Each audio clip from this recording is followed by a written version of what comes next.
Welcome to Bharosa news బులెటిన్ల ముందుగా headlines.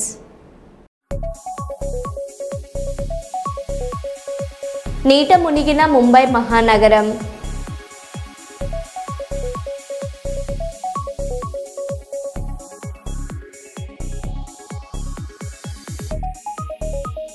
Jail నుంచి విడుదలైన అఘోరి.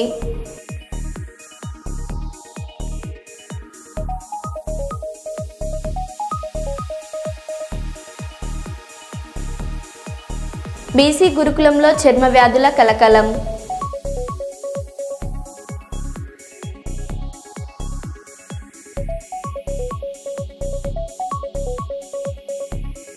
వరద ఉధృతికి ఇసుకతో నిండిన పంట పొలం, కన్నీరు పెట్టుకున్న మహిళా రైతు.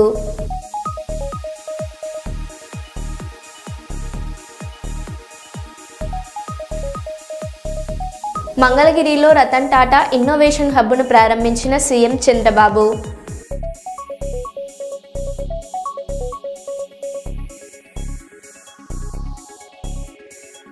ఇక వివరాల్లోకి వెళ్తే, ఎన్నికల సమయంలో ఇచ్చిన హామీలన్నీ నెరవేర్చిన ఘనత ముఖ్యమంత్రి చంద్రబాబు నాయుడుకే దక్కిందని కర్నూలు జిల్లా న్యాయవాదుల సంఘం నాయకులు తెలిపారు. సూపర్ 6 పథకాలు అన్ని అమలు చేసిన వైసీపీ నేతలు విమర్శలు చేయడం సరికాదన్నారు. తల్లికి వందనం, అన్నదాత సుఖీభవ, ఫంక్షన్ల పెంపు, దీపం పథకం, స్త్రీ శక్తి పథకాలతో పాటు హామీ ఇవ్వని కొన్ని సంక్షేమ పథకాలు అమలు చేసి ముఖ్యమంత్రి చంద్రబాబు నాయుడు చరిత్రలో నిలిచారని న్యాయవాదులు తెలిపారు.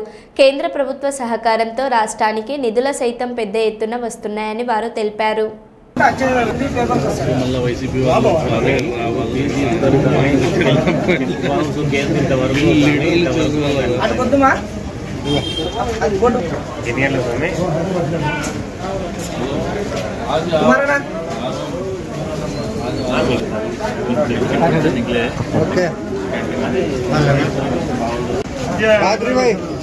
कौन आ रहा है?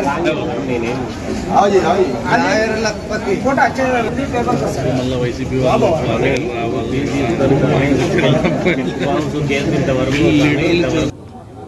శుభదినం.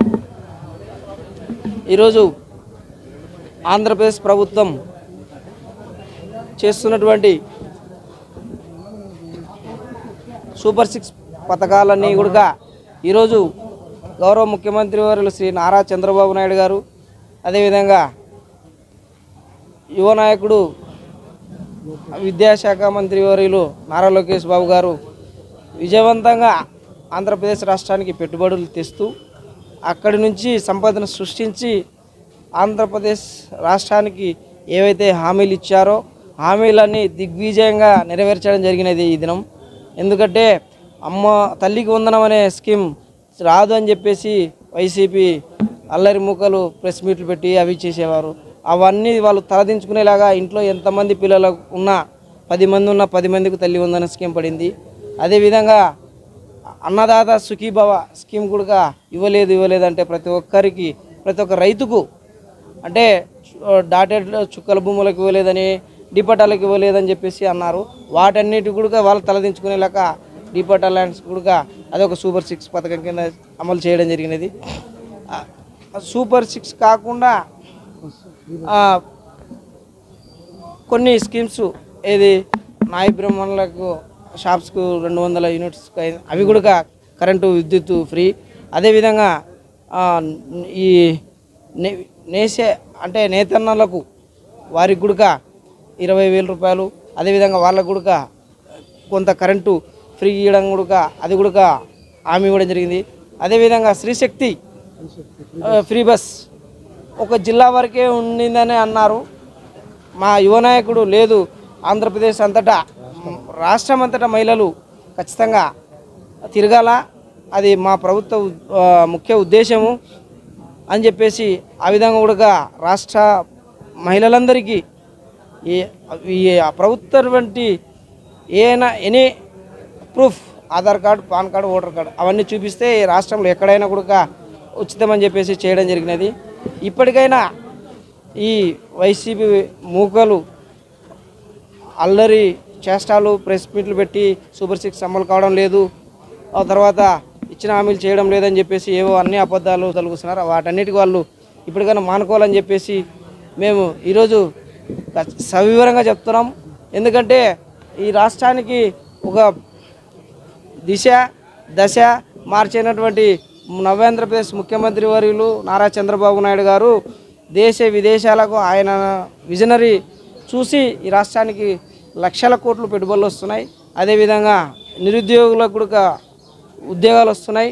వాటన్నిటిని చూసి జీర్ణించుకోలేక ఏదో ప్రాపగండం చేస్తున్నారు తప్ప ఖచ్చితంగా ఈ రాష్ట్రంలో జరుగుతుంది అభివృద్ధి అంటే చంద్రబాబు నాయుడు గారి నుంచి, భారత ప్రభుత్వం నుంచి కూడా రావాల్సిన నిధుల కన్నా అధికంగా నిధులు రావడం జరిగినది. భారత ప్రభుత్వం నుంచి ఆంధ్రప్రదేశ్ రాష్ట్రానికి చాలా మంచి నిధులు వస్తున్నాయి. ఈ యొక్క సంవత్సర కాలంలో ఈ కూటమి ప్రభుత్వం తన ఎన్నికల మేనిఫెస్టోలో చెప్పిన విధంగా అన్ని యొక్క సూపర్ 6 యొక్క కార్యక్రమాలు అమలుపరచడం జరిగింది. ఈ యొక్క సూపర్ 6 పథకాలు అన్నీ బాగున్నాయని చెప్పి ప్రజలు ఈ యొక్క కూటమి ప్రభుత్వానికి బ్రహ్మరథం పడుతున్నారు. కనుక కొంతమంది ఎవరు సరిపోని వాళ్ళు, డిపాజిట్ రాని వాళ్ళు, వాళ్ళ యొక్క సొంత నియోజకవర్గ డిపాజిట్ రాని వాళ్ళు ఈరోజు ఈ యొక్క సూపర్ 6 పై అనవసరమైన అభాండాలు వేస్తున్నారు. ఈ యొక్క సూపర్ 6 విజయవంతమైంది, ప్రతి ఒక్కరూ హర్షిస్తున్నారు. ఈ యొక్క విద్యావంతులైనండి, పేద ప్రజలైనండి, ప్రతి ఒక్కరూ ఈ యొక్క సూపర్ 6 కూటమి ప్రభుత్వం సూపర్ 6 యొక్క అమల్లో విజయవంతమైంది. దాన్ని బల్లగుద్ది చెప్తున్నాము. కనుక అయ్యా మీరు సూపర్ 6 గురించి మాట్లాడేటప్పుడు ఫస్ట్ మీ యొక్క నియోజకవర్గాల్లో మీరు డిపాజిట్లను తెచ్చుకోవడానికి ప్రయత్నించండి. అంతే తప్ప ఈ యొక్క సూపర్ 6 పథకాలు బూటకమని చెప్పడం దాన్ని విమర్శించడం తగదు. నా పేరు పోలూరు అరుణాచల్ చౌదరి, కర్నూలు జిల్లా న్యాయవాద సంఘ అధ్యక్షుడు. ప్లీజ్. భారతదేశాన్ని ఆధునిక దిశగా తీసుకెళ్లిన దురదృష్టి కలిగిన గొప్ప నాయకుడు రాజీవ్ గాంధీ అని ప్రపంచ దేశాల్లో దేశాన్ని బలమైన దేశంగా చేయడానికి రాజీవ్ చేసిన కృషి సేవలు మరవలేనివని భూపాలపల్లి ఎమ్మెల్యే గండ్ల సత్యనారాయణరావు అన్నారు.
రాజీవ్ గాంధీ గారి 81వ జయంతి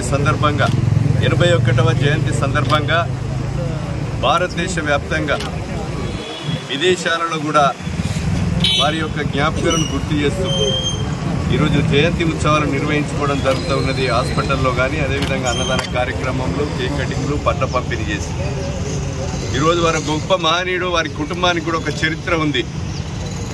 వారి తాతగారు ఈ దేశానికి స్వతంత్రం తెచ్చినటువంటి వ్యక్తి. వారి యొక్క అమ్మ ఈ దేశం కొరకు ప్రాణ త్యాగాలు చేసినటువంటి కుటుంబం. వారు కూడా ఈ దేశానికి అంతకుల చేతుల్లో బలై వారు ప్రధానమంత్రిగా ఉన్న సమయంలో 18 సంవత్సరాలకే ఓటుకు కల్పించి ఆ ఓటు విలువ ప్రజాస్వామ్య దేశంలో విలువలను కాపాడే విధంగా చేసినటువంటి గొప్ప మహనీయుడు రాజీవ్ గాంధీ గారు. వారి యొక్క ఓటు హక్కు కల్పించడమే కాకుండా నూతన ఒరవడిని తీసుకొచ్చి, కంప్యూటీకరణ తీసుకొచ్చి, నూతన సంస్కరణలను తీసుకొచ్చి పేద పడుగు బలైన అట్టడుగున అణగారినటువంటి వర్గాలకు ఈరోజు నిలిచినటువంటి వ్యక్తి గొప్ప మహనీయుడు రాజీవ్ గాంధీ గారు. రాజీవ్ గాంధీ గారి ఆశయాలను, అదేవిధంగా ఇందిరాగాంధీ గారి సిద్ధాంతాలను, నెహ్రూ, ఇందిరాగాంధీ, రాజీవ్ గాంధీ ఆశయాలను అందిపుచ్చుకొని ఈరోజు రాబోయేటువంటి రోజుల్లో 2029లో ప్రధానమంత్రిగా ఈరోజు చేయాలనేటువంటి ఉద్దేశం భారతదేశ ప్రజలది.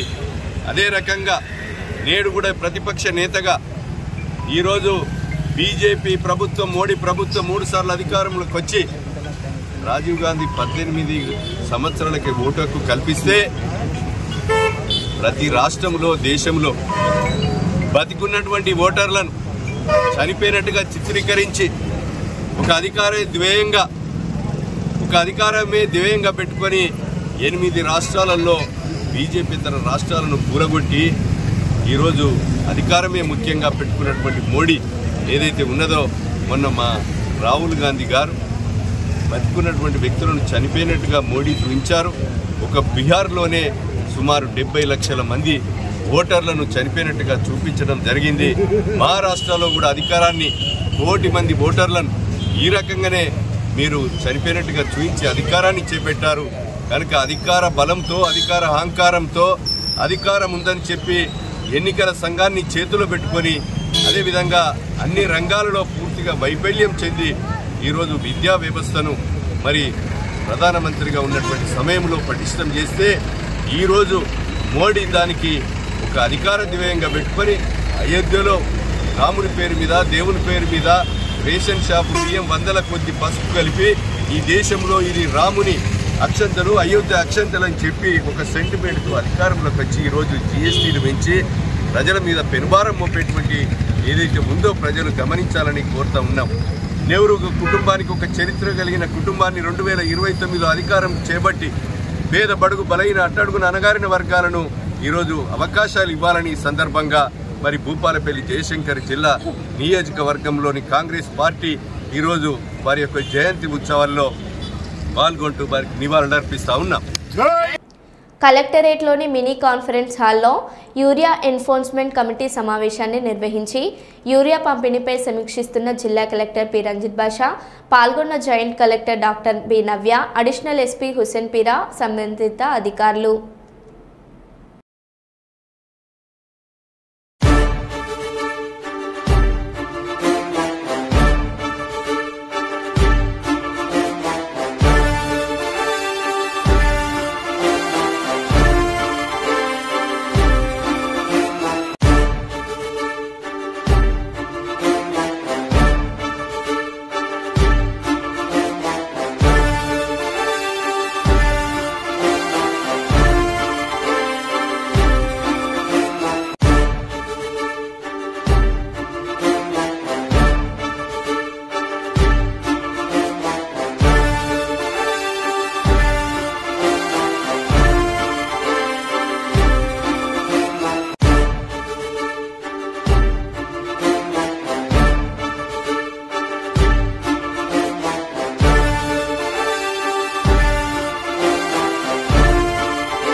ములుగు జిల్లా ఏటూరు నాగరం మండలం చిన్నబోయినపల్లి గ్రామంలో భారీ వర్షాలకు పోటెత్తిన వరదల కారణంగా తన 20 ఎకరాల పంట పొలం మొత్తం ఇసుకతో నిండిపోయిందని ఆవేదన వ్యక్తం చేసిన మహిళా రైతు. పండుతుందని చేస్తాం రా అందరం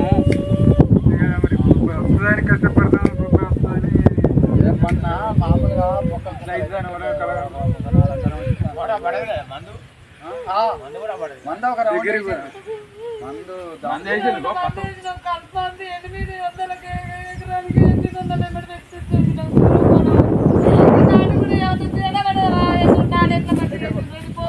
మంచిగా పడేదా నాకు కూడా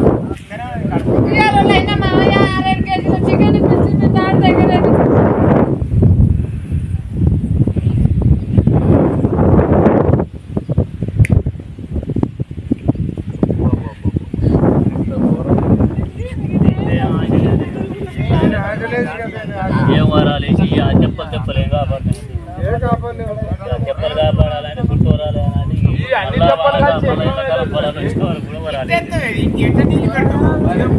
అంటే కొంచెం ఆడింటి దానిలో ఉంటే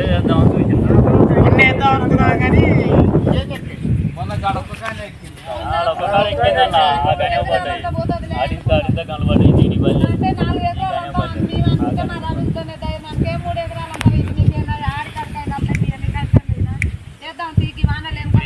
భారీతనమైన కేకాలు ఇస్తాం మూసుకపోయి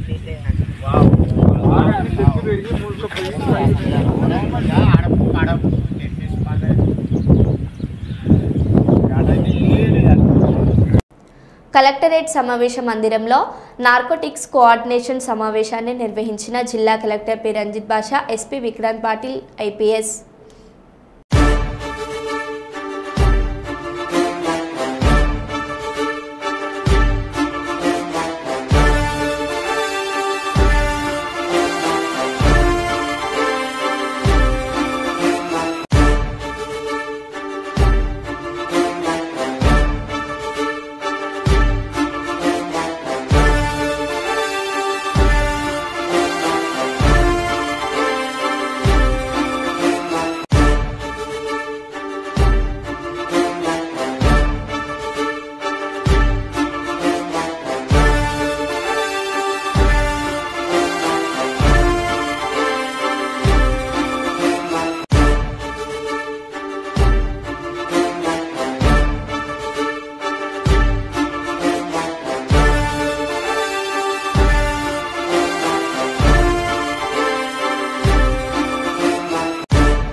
ఏడాదిలో 2 లక్షల ఉద్యోగాలు ఇస్తామని ఆశ చూపి మోసం చేసిన దుష్ట కాంగ్రెస్ సర్కార్పై ఉస్మానియా విద్యార్థుల ఆగ్రహం.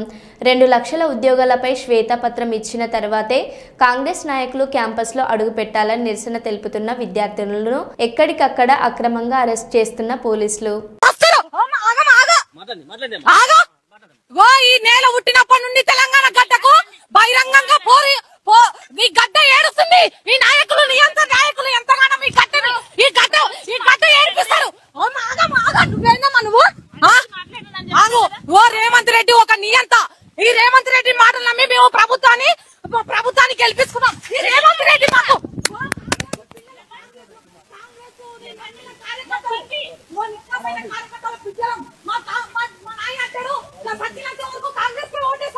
మరి అలాంటి పిల్లల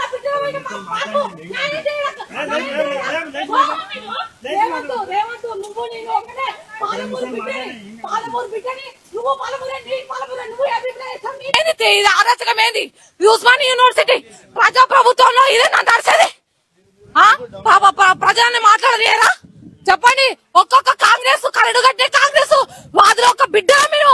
మా నాయన చచ్చిపోయే వరకు కాంగ్రెస్ కి ఓటు వస్తున్నాడు. ఇప్పుడు ఇట్లా మమ్మల్ని మోసం చేస్తే మా నాయన ఊకుంటారా?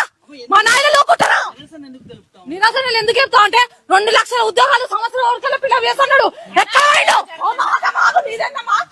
2 లక్షల ఉద్యోగాలు సంవత్సరం వరకు పిల్లలు వేస్తున్నాడు. ఒక్కటే చెప్తున్నా, నువ్వు పిల్లలు చేసినాక శ్వేతపత్రం రిలీజ్ చేసినాకనే నువ్వు ఓయికి రావాలి. ఎట్లా ఓయికి ఎవరిది? మేము కష్టాలు పడ్డాం, నిన్ను గెలిపించాం. నీకు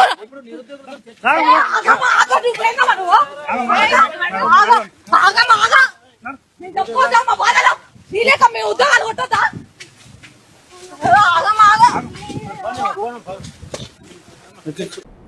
ఈ నెల 24న గిరిజన సలహా మండలి సభ్యులు వెంకటాపతికి ఆత్మీయ సన్మాన సభ నిర్వహిస్తున్నామని ట్రైబల్ స్టూడెంట్ ఫెడరేషన్ రాష్ట్ర అధ్యక్షుడు చంద్రప్ప తెలిపారు. కర్నూలు కలెక్టరేట్ కార్యాలయం ఆవరణలో చంద్రప్ప మీడియా సమావేశం నిర్వహించి మాట్లాడారు.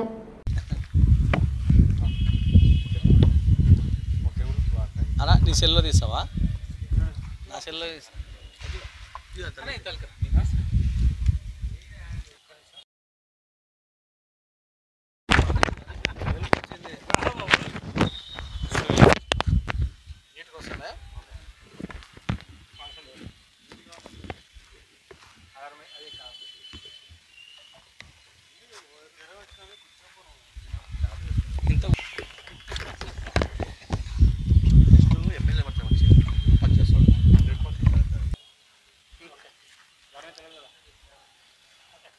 నా పేరు రాగిరి చంద్రప్ప, రాష్ట్ర అధ్యక్షులు ట్రైబల్ స్టూడెంట్ ఫెడరేషన్.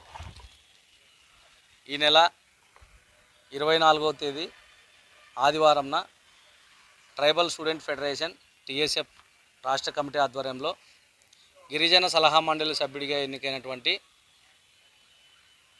వెంకటపతి గారికి ఆత్మీయ సన్మాన సభను నిర్వహించడం జరుగుతుంది. ఈ ఆత్మీయ సన్మాన సభకు రాష్ట్ర వ్యాప్తంగా ఉన్నటువంటి గిరిజన విద్యార్థులు, గిరిజన ప్రజానికము అందరూ కూడా హాజరై జయప్రదం చేయాలని చెప్పేసి కోరుతున్నాం. అంతేకాకుండా రాష్ట్ర ప్రభుత్వం రాష్ట్రంలోని గిరిజన ప్రజలకు పెద్దపీట వేస్తుండడంతో దీన్ని గుర్తించి ట్రైబల్ స్టూడెంట్ ఫెడరేషన్ ఆధ్వర్యంలో వెంకటపతి గారికి ఆత్మీయ సన్మాన సభను నిర్వహించడం జరుగుతుంది. కాబట్టి ప్రతి ఒక్కరూ హాజరై ఈ ఆత్మీయ సన్మాన సభను జయప్రదం చేయాలని చెప్పేసి కోరుతున్నాం. మొబైల్ ఫోరెన్సిక్ వాహనం ప్రారంభించిన రామగుండం పోలీస్ కమిషనర్ నేరానికి సంబంధించి సంఘటన స్థలంలో నిందితులను గుర్తించడంతో పాటు సాక్ష్యాధారాలను సేకరించే ఫోరెన్సిక్ విభాగాన్ని మరింత బలోపేతం చేస్తూ తెలంగాణ రాష్ట్ర ఫోరెన్సిక్ విభాగం రామగుండం పోలీస్ కమిషనరేట్ నూతనంగా మొబైల్ ఫోరెన్సిక్ వాహనాన్ని అందజేశారు. ఈ వాహనాన్ని Ramagundam police commissioner Amber Kishore Ramagundam police commissionerate కార్యాలయంలో పచ్చజెండా ఊపి ప్రారంభించారు. ఈ కార్యక్రమంలో స్పెషల్ బ్రాంచ్ ఏసీపీలు, అసిస్టెంట్ డైరెక్టర్ ఆర్ఎఫ్ఎస్ఎల్ మంచిర్యాల, ఇన్స్పెక్టర్లతో ఇతర పోలీస్ క్లోజ్ టీం, ఆర్ఎఫ్ఎస్ఎల్ సిబ్బంది పాల్గొన్నారు.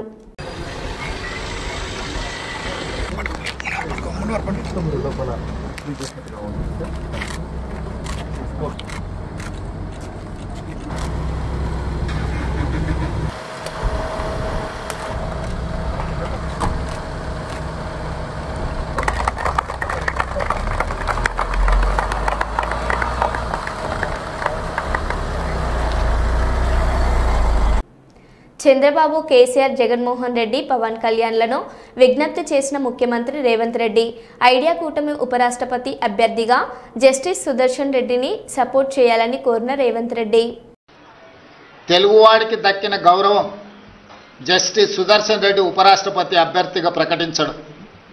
అందుకే మనందరం కలిసికట్టుగా 42 మంది లోక్సభ సభ్యులు, 18 మంది రాజ్యసభ సభ్యులు, ఉభయ రాష్ట్రాలకు సంబంధించిన వాళ్ళందరం ఒక తాటి మీదకి వచ్చి జస్టిస్ సుదర్శన్ రెడ్డి గెలుపులో భాగస్వాములు కావాలి.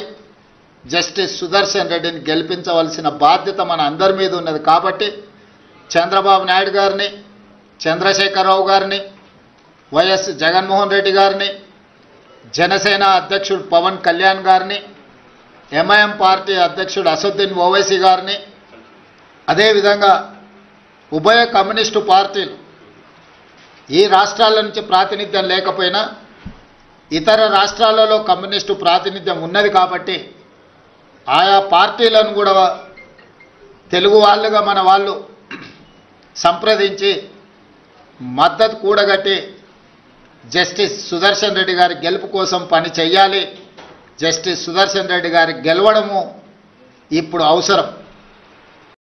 మరో బులెటిన్లో మళ్ళీ కలుద్దాం. Stay tune.